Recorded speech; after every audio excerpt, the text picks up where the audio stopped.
Thank you for coming, ladies and gentlemen. It's time for Short Tales from the Mothership, sci-fi microfiction, very short stories. It's inspired by the work of sci-fi magazine editor George Hay.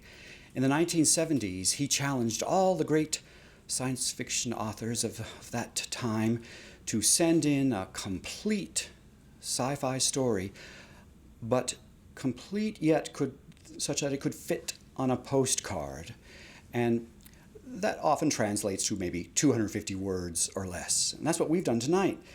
We're telling original stories that are 250 words or less here at the Mothership, here at Geisel Library at UC San Diego, that iconic William Pereira building that is so UFO chic.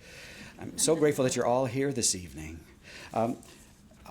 If it's okay with you, I'll read the first one. It's one that I wrote. And my name is Scott Paulson.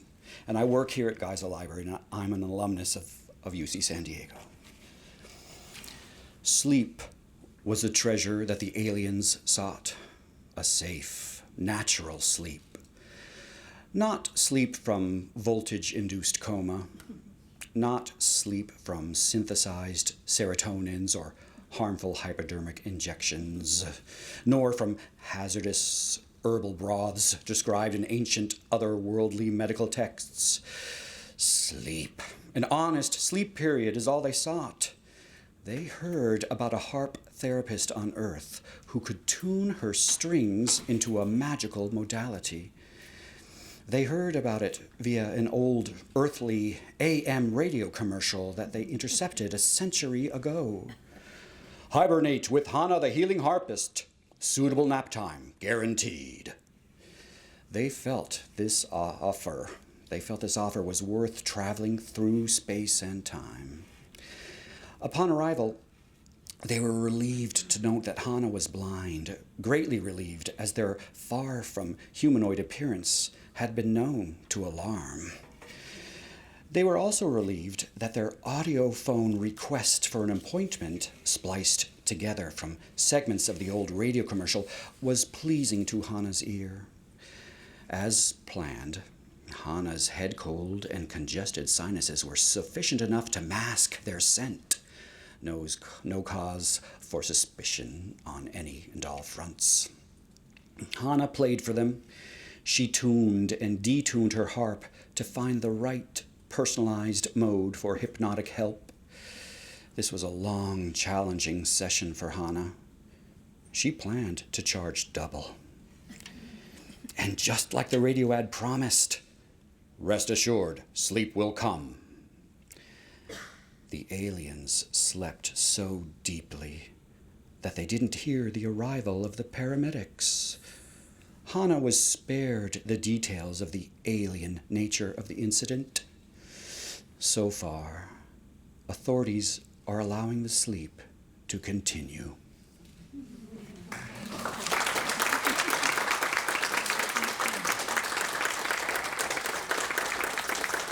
Thank you. And we've got, a good turnout of readers today. I think what I'd really like right now is to ask Gregory Louis to read. Gregory is here, never fear. And yes, use the microphone. Do I have to do introductions? You're very welcome to introduce yourself. Hi, I am Greg Louis. I am a third-year speculative design student here at UCSD. I'm also head of a writing group on campus called Wordsmiths, and we're looking for a room here at Geisel. Yeah. Yes, I'm going to raise this for you, too. I saw you in a room just the other week with all your friends. There we are. Okay, so my story is called And Yet. So, if just for a day our ancestors would visit all these islands and saw everything, how would they feel about the changes of our land? Could you just imagine if they saw ruined highways over their sacred grounds? How would they feel about this drowned land? To know we let this happen, that we let the world drown?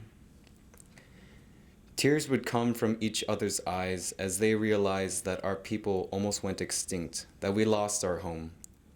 Would they smile or cry? The ocean came up, inch by inch, tier by tier, as the northern glaciers melted and the coral died. The reef offshore died first, our children watching as coral bleached and fish floated, trash clogging their throats, before the sickness drove them into the depths. Eventually, the ocean swallowed even the shores, forcing us to the mainland or the slopes of our sacred mountains.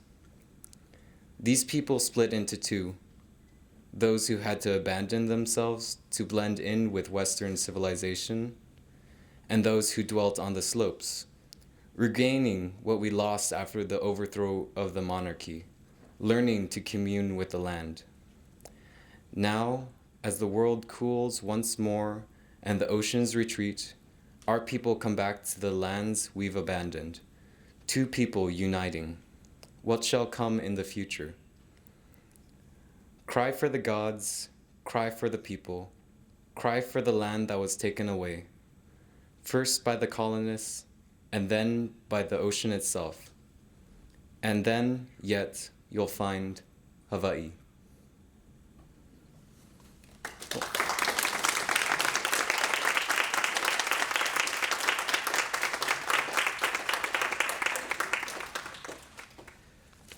Thank you, Gregory. Elizabeth Peng is in the house. Where is she? Oh, here she is. Come join me. And I think I might change this microphone for you. Step right through.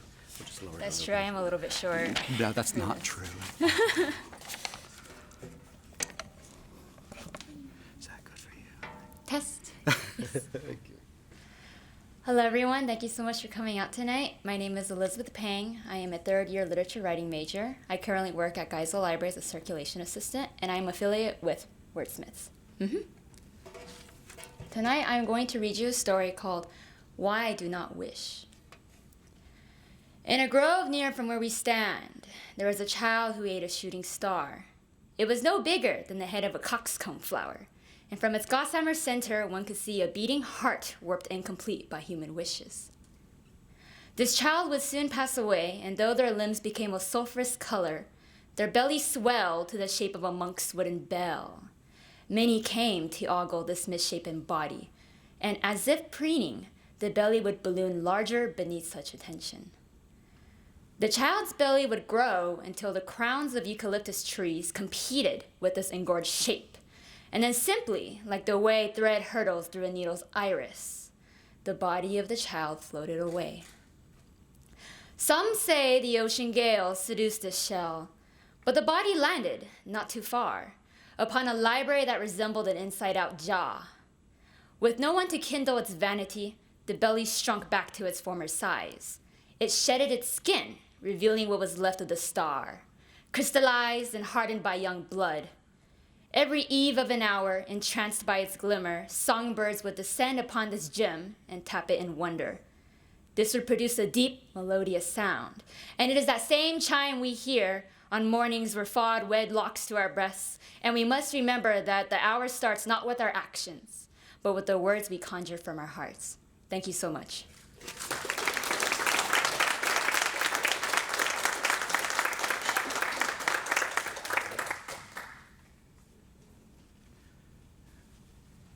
And I think Sienna Heminger is in the house. Sienna, here you are.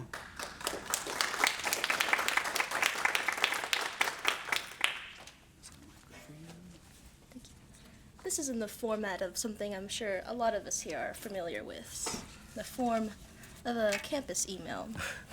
A campus announcement, an official one.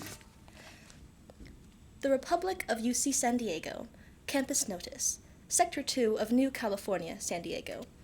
From the Office of the Chancellor, Safety Concerns, October 13th, 2097. All academics, staff, students, and citizens at UCSD. Subject, Safety Concerns. Entrance into the Geisel headquarters and the headquarters walk will require an added brain scanning chip. Project description/location. On October 16th, 2097, Facilities Management will begin a project to replace the Safety Protocol A for the Geisel headquarters and parts of Headquarters Walk. The anticipated completion date is December 20th, 2097. The project will provide necessary improvements to security measures inside Geisel headquarters and for the entirety of Headquarters Walk. Additional security improvements in 6th District slums and the Smear Factory District will occur in the spring of 2098. Immediate impacts. Throughout the duration of the project, there will be short periods of time, 24 hours and during the weekend, where the intersections of Headquarters Walk and the Geisel headquarters will be completely closed off to public use. The specific date of this closure will be provided as part of the follow-on notice. Please report to your district center and receive the Protocol A brain scan chip before the completion time of the project. If you have not received the chip by the time the entirety of the Safety Protocol A has been completed, you may face immediate termination by Geisel Headquarters Peace Turrets. If you have any questions, please contact Facilities Management Project Manager.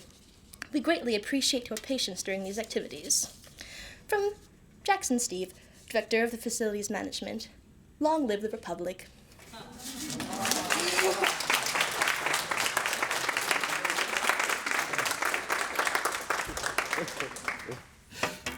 Thank you, Sienna. That was great. Oh, Margaret Peggy Harmon's in the house.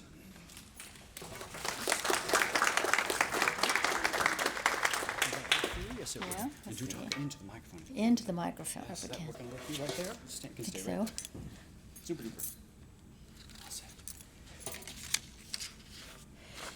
They ate the street people first.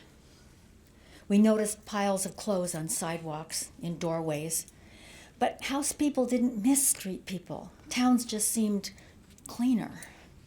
Eating street people made them bolder, though. When they came after the elderly, we noticed. If your mom is gone without leaving a note, you ask around. They attacked at night, so nobody saw them. Just people missing. It helped the economy. 80% of our health budget was keeping the elderly up and shuffling. Suddenly, you could get a doctor's appointment. Insurance premiums dropped. They love children. We have to drive our kids everywhere. School stopped outdoor recesses. The upside is smaller classes. But children aren't filling, so they return to adults in broad daylight. They have the numbers and that fear edge. Adult onset diabetes disappeared. Again, health costs plummeted. Running is great exercise. Their antitoxin digestion and thick hides defeat poisons and guns. Chemicals in food and water weakened our species, but famines are finishing us off. What farmer's going out into a field? We thought evolution ended with the first human, top of the food chain. Born to privilege, you think you deserve it. But we don't fear dying slowly anymore. They sense our weakness, and before we suffer, they take care of it. What wolves do for elk. They've sharpened up our species. Really, don't feel sorry for us. And a predator will evolve to take them out.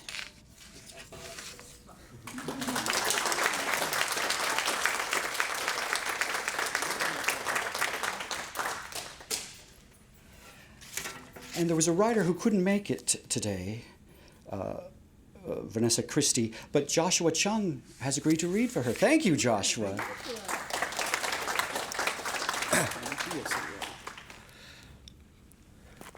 Humor me for a bit. It was curiosity that drove me. I admit it, freely. Curiosity and nothing more. Satisfied? Well, the castaways were busy when I approached. Robots and computers and their world-away commanders guiding them. They were elated, dispirited, frustrated, furious, 1,000 times a day. Mostly, though, they were just bored. Every day, a mirror of the previous. The same expanse of red outside their narrow windows, the same faces, the same food. They were already less careful of their surroundings. They dared their suits to develop damage necessary for death. I'm not death, in case you're wondering. However, your ancestors portrayed the two of us as friends or allies. In honesty, we don't have much to say to one another. Heck, if we're co-workers, we're the kind too disinterested to do more than a nod in passing. Hey, something, one of them said. I focused on him. Alan. Thought he had enough lovers on Earth. Could get by on masturbation alone. He was discovering he can't. See, beneath that boredom, he flickered like a switch between lust for Karen and anger at Laura. And then there's Rick. Nothing's out there, Rick said. But the sensors are sensitive. They pick up everything. Anything. Dirt, storms, whatever. You know that, man. You're just bored. There was something, Alan said. Correctly, there was me. Thank you.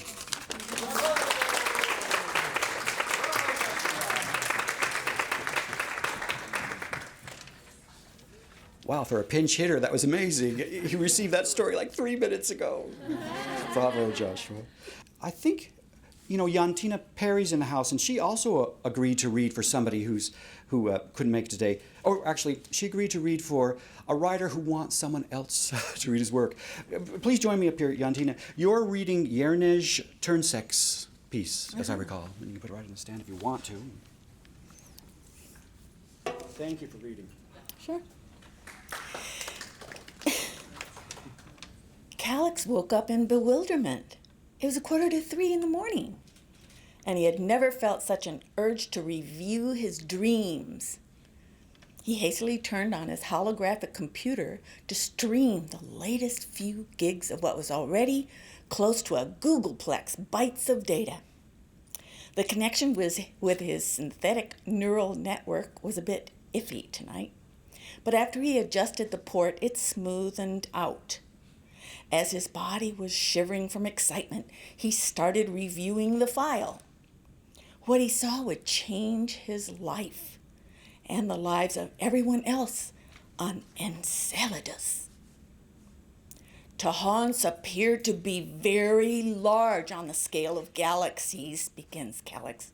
I was literally staring at my own work I would publish 10 years later when working with Prof. Stevens. He recalls they were like cells, building blocks of the universe. I didn't fully understand. How could I? It was only a dream, a bit vague and incomplete. I was looking at this paper, my paper.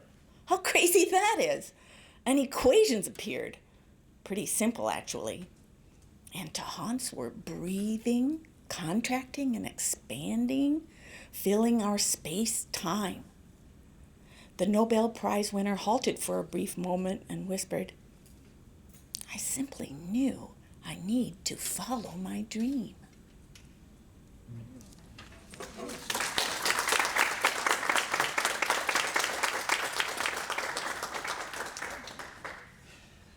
Thank you again. And the author is here. We'll make sure that you two talk. Oh, you know who's in the house? Nadia Migalko. Where are you? Here you are. We'd love to hear from you.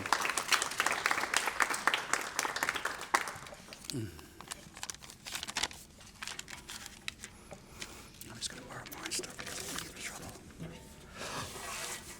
you. Hi, I'm Nadia. This is a short story that is an adaptation of the first part of a screenplay that I've been working on with the same title. The One with the Blue Eyes. Her mother named her Aya. It was the word they used for water in the prehistoric society that was their home. They had never seen blue eyes, for it was the first time that the mutation had shown itself in the human race. There was a wonder over the future of this child. She grew into an efficient and accurate hunter, found a partner of her liking, and had 2 children. They did not have the blue eyes.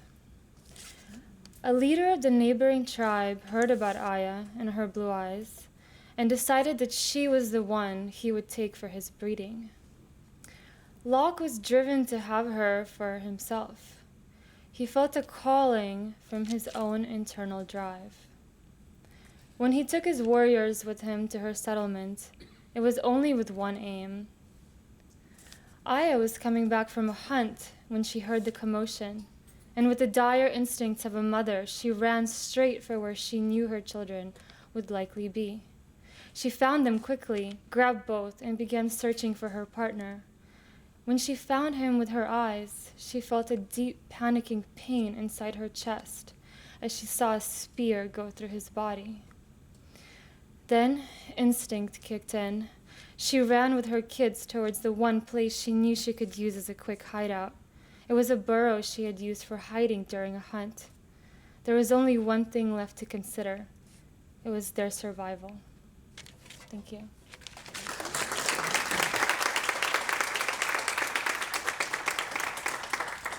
Thank you. Is Paige Harris in the house? Well, yes, she is. Paige Harris, ladies and gentlemen. Come down. Thank you. Good evening, everyone. I'm Paige, and this is Bedtime Gothic. The sun goes down, and things on your walls begin to glow. You have never put up any glow-in-the-dark decorations. Do not look directly at them. You're lying in bed, scrolling through your news feed. As soon as you reach the end, then you can sleep. You don't remember what time you started scrolling. Your body feels so heavy. The news does not end. You eventually fall asleep with the comforting weight of a cat on your chest, purring softly and kneading your skin. You do not own a cat. The flat sheet tangles up around your legs, ensnaring you. Rolling over, you kick the damp, sweaty sheet away and onto the floor. When you next wake up, it is wrapped around your legs once again. You wake up and check the time. It is 3 a.m. You fall back to sleep, and hours pass. You check the time again. It is now 3:04. Your alarm rings at 7 a.m. You turn it off and sigh, hands still on the button. When you swing your legs over the side of the bed a moment later, the clock reads 7 p.m. Do not fall asleep at the library. The library closes at 12. No one will bother to wake you when 12 o'clock comes. 6 hours of sleep is not enough. You are still beat. 8 hours of sleep is not enough. You are still worn out. 12 hours of sleep is not enough. You are still ready to drop.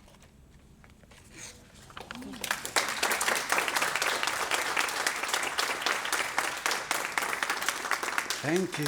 Great job. One day on planet Sweatpants in Sweatpants Universe, there was a guy named Thomas, and he wore sweatpants with talking pockets every day.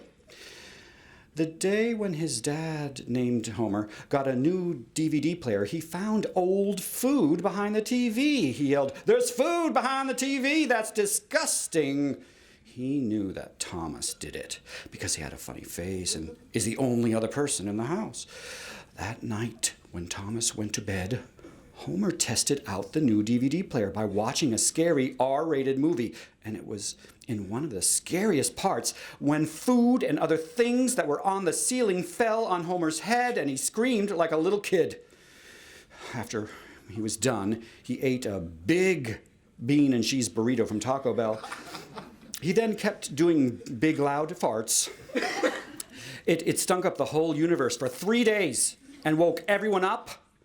A few people in San Diego on planet Earth heeded it and asked the person next to them, "What was that?" Then 3 days later, everything was back to normal. with food hiding in places and on the ceiling and wall. The end.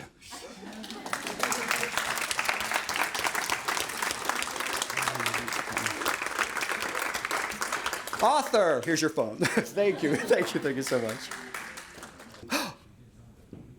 Olivia Loudon is in the house. Yes, here she is.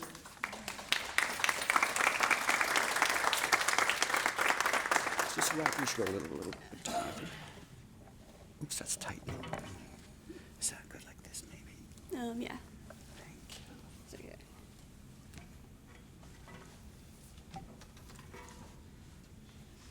A lot of stories start off with some sort of shock, something to jolt you out of your daydream and pull you into the ride. This is not one of those stories. This story doesn't need to pull you in because it's already there.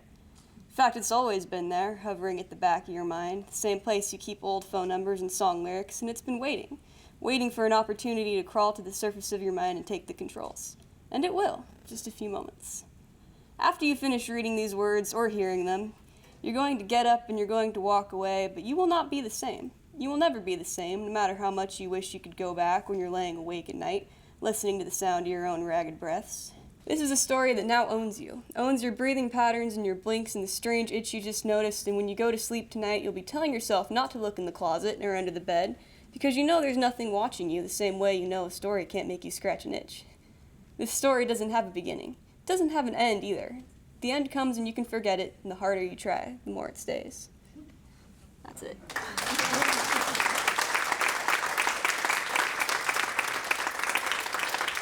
Thank you. My best friend in the entire building, Jennifer Franson, is in the house. Where? There's Jennifer.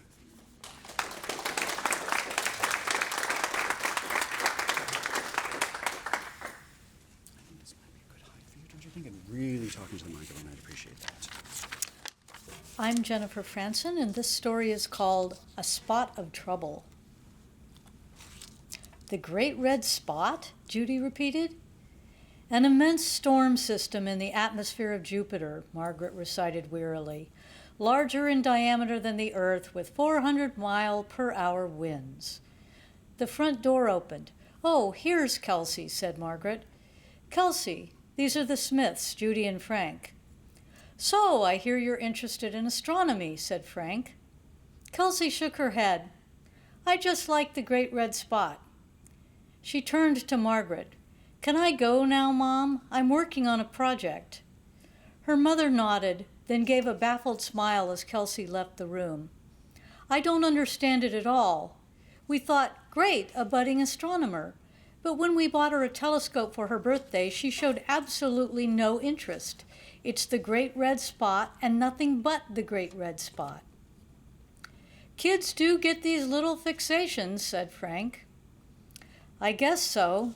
At least it's better than my sister Allison. When she was Kelsey's age, she was obsessed with witchcraft. She had half the kids in the neighborhood convinced she was a witch." Judy looked puzzled. "Allison? Oh, you won't remember her. She died when she was 13, before we moved here." In her room, Kelsey pulled her tools out from their hiding place. She could hear the visitors leaving. She put everything in order, then opened the little book and began intoning the strange, difficult words. She heard the wind beginning to pick up. "It's working," she thought, triumphantly. "It's working." "Here, Spot," she murmured. "Here, Spot."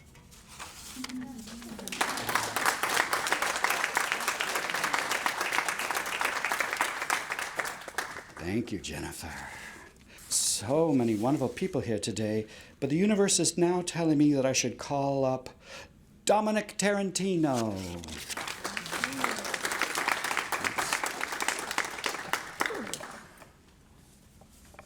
Something like this good. Is that too perfect? Can you hear me? Yes. So do talk into it if you...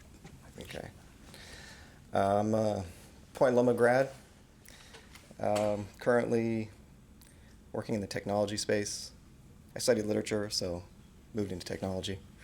I consider myself a closet poet, and I have a couple poems to read for you guys.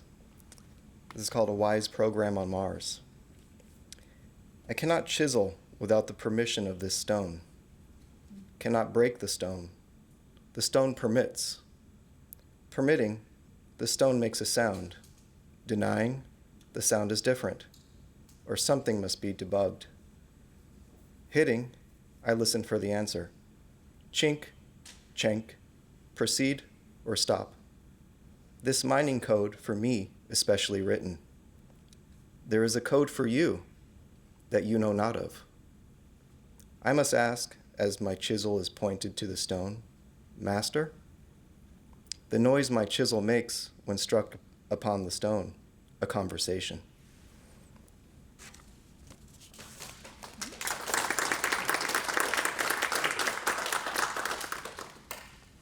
This is called Bridge of Obfuscation. The sensible nonsense of zero knowledge proof protects the inner workings of truth's secret. Like beauty, encrypts and captivates. In the absence of form, we sense a revelation in its hollows, a garbling wild world of Unicode, atoms, qubits. Why abstract away beauty and truth? Who encrypts it? Who obfuscates it?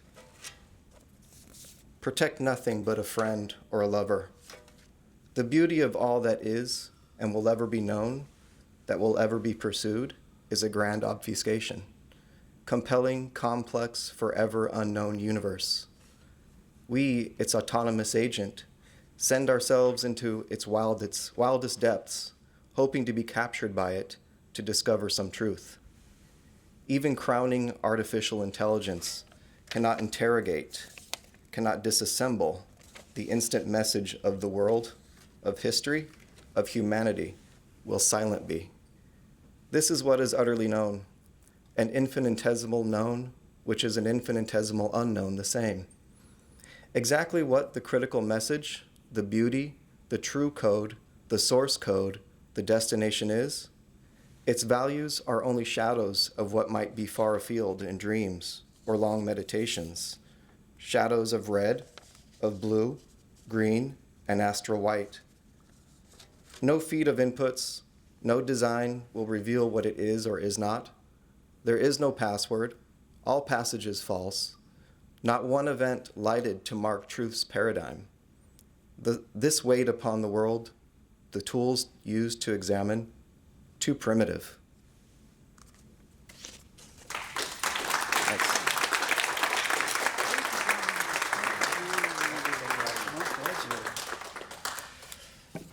Okay, earlier today you heard our two youngest readers, but now their father, Peter Flynn, is coming up to read a work of someone else. So that means that Daniel and Liam, you have to be on your best behavior in the back row while your father here, Peter, reads a work from Gabriel Pan. Isn't that right? Correct. Step right up.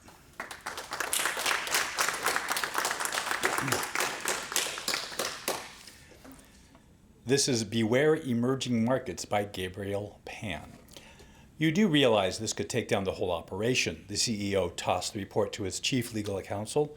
We may get first shot at the new markets, but failure to develop jeopardizes our exclusive rights everywhere else. Don't start, Lou. We've been over this. The issue isn't the compact. You're saying it's me. Is that it, B? The voice was dangerously calm. Not at all. Legal pointed to the tastefully lit case of sales awards, tactfully deflecting his boss's ire. Home Office doesn't give those out as party favors. Everyone knows you're the best market developer we have. Seems that opinion is in some doubt. The big guy called today. B felt himself tighten. Attention from that high up was rarely good. What did he say? The gist was, given a year in pristine, untapped market with unlimited number of potential clients, why haven't you made a single sale or shipped even one unit back to home? They all think we're going soft, B. Surely they understand we had to overcome a language barrier. Home Office knows that got resolved months ago. They'd never believe that none of our new friends comprehend free trade, value exchange, or contract law. That's the hitch. Without comprehension, nothing we get them to sign is enforceable. Wow, maybe we do need to look at the compact. Lucifer put his head in his hands. Freaking interstellar aliens, we don't even know if they have souls. Gabriel Pan, everybody.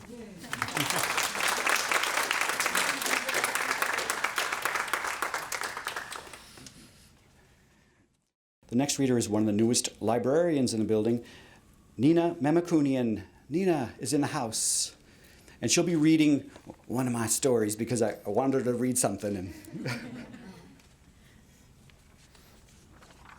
Hello, everyone. Tower of Torture, one word remained. The architectural tourists of Galaxy 12 were able to preserve 3 of Earth's Pereira buildings. They knew the Transamerica Tower in San Francisco was an office building. The Pereira building in Japan was most certainly an elective health spa hostel. The structure in La Jolla, California was harder to define. Ground level and below were wired for information, but all the upper levels were regulated to cellulose print folios. The cellulose papyrus materials were a primitive hypoallergenic means of accessing information. So perhaps this was a hospital for patients with wireless sensitivity issues. This might explain the walls and walls of windows on the upper floors. Full spectrum light bathing as curative to WSI. It's also possible that this multi-tiered La Jolla building was a holding area for convicted hackers who were forcibly quarantined from connectivity. One word remained on the structure's cement nameplate, making the prison aspect seem likely. In Earth's Germanic languages, Geisel meant hostage.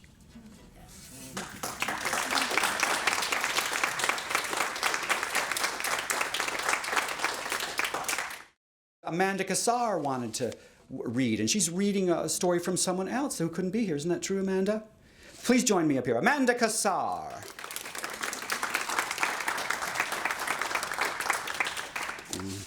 Just go down a little bit. Just good. Like that. Mm-hmm. And please do truly talk into it if you can.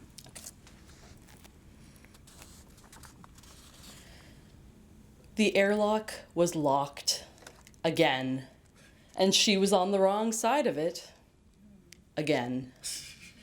For the millionth time, Karen cursed the planetfall accident that had meant the airlock to their living and working quarters needed to be cycled completely shut and locked every time so they didn't lose precious oxygen. For what felt like the millionth time, she headed around the sprawling habitat to the first window, then the next, knocking and waving till a fellow astronaut pioneer heard or saw her and let her in. At mealtime, she brought up a simple question.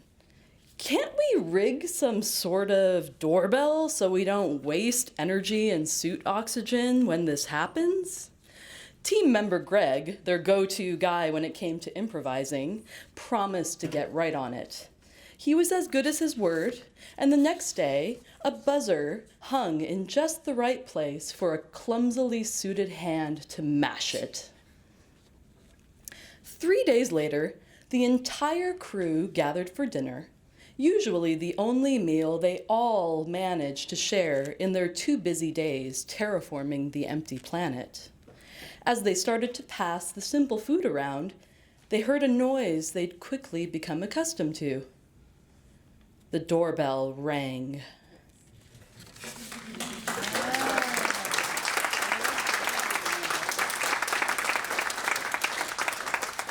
Amanda read a story from our very good friend Phyllis DeBlanche, who couldn't be here today. Many of us know her as a longtime employee of San Diego Magazine, and these days she's doing even bigger and better things. And thank you for reading Phyllis's story, Amanda. Appreciate that. Let's see. The universe wants me to call someone else now. Kamil Gadzinski is going to read a story from a writer who couldn't be here this evening. And join me here, Kamil. Is that good for you? We should go higher? We should go higher. How about that? Very good. A story by Catherine Hernandez. We forget things as we get older.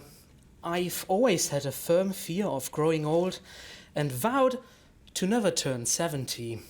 the age dementia first hit my father.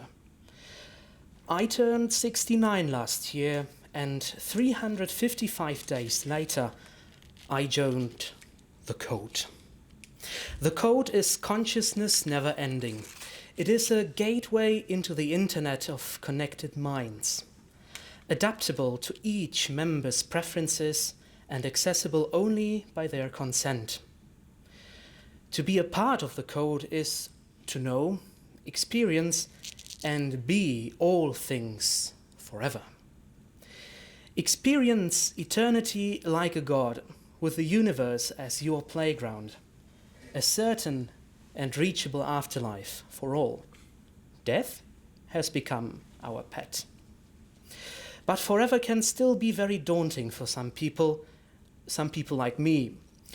I never wanted to live forever. I just don't want to forget.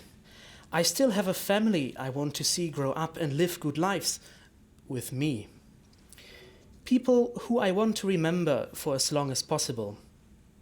The creators of the Code understood this, and so gave each one of us a separate exit number. We had to memorize it raw. No papers, no retrieval passwords, or second tries of any sort. No one can kill us but ourselves. Unfortunately, the vast majority of coders, as we call ourselves, are already old and forgetful.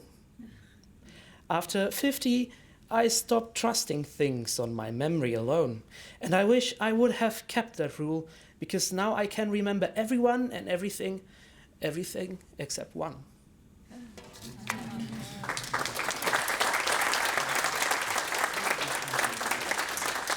Is Neil Bezrukov in the house? Hooray! Could you join us up here and read your story? Begin quote. Screens revealed the stillness of the hallways connecting the complexes of the National Zoological Museum, its center anchored by the towering skeleton of a blue whale. Each wing of the building mapped itself to biological communities, where a collection of plants and animals was thought to once exist. Red grass and peaks of ice, rendered using plastic and foam, formed islands of tundra. Thick paper pines and spruces dotted the carpeted landscapes of grassland and taiga, and styrofoam canyons and cliffs painted with orange and brown loomed with dark shades over fields of dotted lines, named features, and pastel representations of flora and fauna. Kids would read out the name of that once great land with slurred consonants, their voice bringing life to the static figurines who'd in their years been sheltered by the fragments of a map so large and detailed that it was as if that land had never crumbled at all. Parents rehearsed scenes from reimagined and reconstructed moments flickering on the screen, pity in their pursed lips for the creatures who now existed as the fiction of a past known only through memories inherited. One of the exhibits tells of a future populated only with plastic and chemical waste. Out of nothing forms a bacterial civilization, inheritors of Earth more efficient than any machine, a lust for life that makes human history seem like the glimmer of a distant star, decaying by the time we sense its light. End quote. Purportedly from Xiaohu Songlian, A Traveler's Diary, date unknown. Thank you.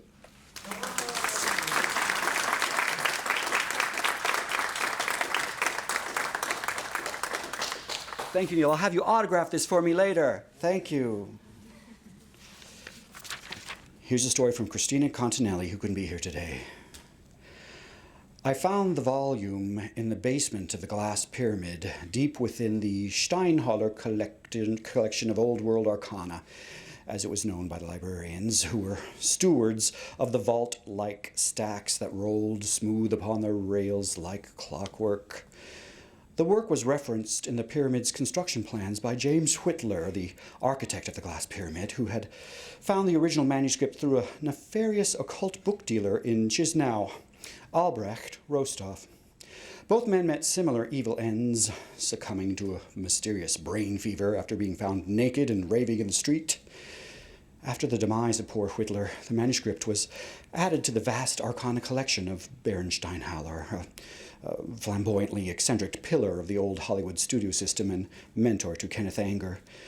Steinhaller oversaw the completion of the pyramid's construction, but died in a fit during the opening celebrations. To call this a mere book is laughable. It is a communication device, a radio to the heavens.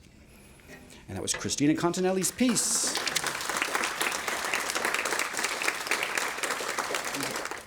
I think I need to ask about Bahram Karamand. He's here! Bahram is here again! A return visit. Step right up. Is this a good height? Sure. I don't know.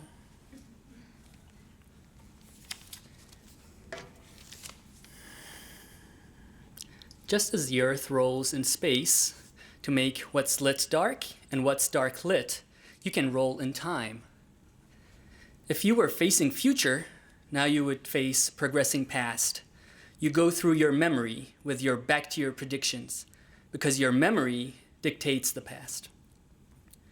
All that you did not get to be in normal time will now let you know about what you're about to be in rotated time.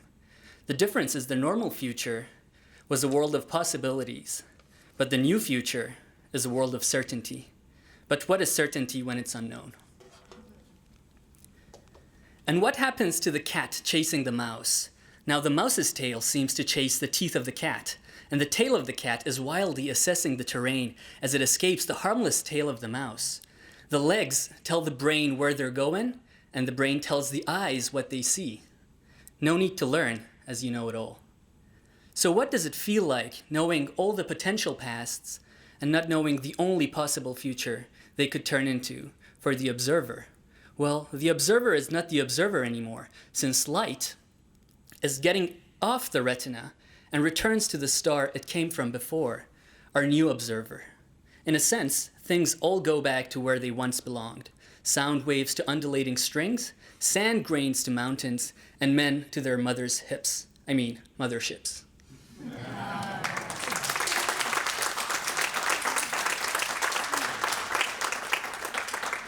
Thank you for that clever parsing at the end.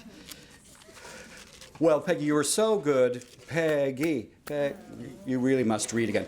And is it Michael Robinson's? It's Michael Robinson from UC Riverside. Well, it's a UC person. You must get up and read his piece. Peggy, thank you. I went to Riverside one time. I eloped and got out. Is this good for you? And do talk right into it if you can. Fear and much loathing in Trumpocalypse. #sad. Buy the ticket, take the ride. Advice right up there with one swig, Socrates. You'll be fine come morning. I ran like a demon. My inner English major tossed out pandemonium, as if my id wanted to play word association. A place of all demons, paradise lost. English pan, Greek daimon, a melting pot word, west and east, conflating amicably to describe this world upending, this foot race for my life. Screw paradise. The wall, my hoped-for salvation, grew less amorphous. I closed on it, but more important, the shits with tiki torches closed on me. I imagined the cold of death's fingers, not yet the fingers themselves. I cursed my imagination. I wondered what Violet Jessup prayed. What got Miss Unsinkable, not Molly Brown, the other who made it through 2 sinking behemoths, Titanic and Britannic. Surviving Titanic should give you a pass. Surviving that car in Charlottesville should be your lightning won't hit the same place twice moment. Mad men and English majors. And gonzo journalists, right? Wicked sense of humor. Know the mind of God. Easier than trying to fathom what gets a belly laugh out of her. Fathom. Titanic. See what I did there? Might be my last moment alive and I make a bad, what would that be? English major. For an instant, heat and light run over me like inattentive ballroom dancers. I somehow keep my feet. That wall, 6 feet. Last time I hopped a wall, pray, fool, pray. God, I was lucky in Charlottesville. Okay. That's Michael Robinson. Thank you, Peggy. Again, we were celebrating sci-fi microfiction, reenacting some of the postcard length stories that George Hay encouraged in the 1970s. The first to answer the call from George Hay was Arthur C. Clarke, and wrote a great postcard length story. And we're still celebrating that genre right now. Thank you so much for coming today for Short Tales from the Mothership. Thank you.